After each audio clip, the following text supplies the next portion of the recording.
ॐ उग्रं वीरं महाविष्णुं ज्वलन्तं सर्वतोमुखं नृसिंहं भीषणं भद्रं मृत्युर्मृत्युं नमाम्यहम्। ॐ उग्रं वीरं महाविष्णुं ज्वलन्तं सर्वतोमुखं नृसिंहं भीषणं भद्रं मृत्युर्मृत्युं नमाम्यहम्।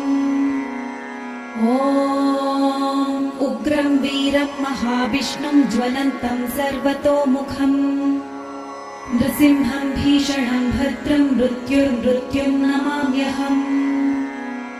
ॐ उग्रं वीरं महाविष्णुं ज्वलन्तं सर्वतोमुखं नृसिंहं भीषणं भद्रं मृत्युर्मृत्युं नमाम्यहम्। ॐ उग्रं वीरं महाविष्णुं ज्वलन्तं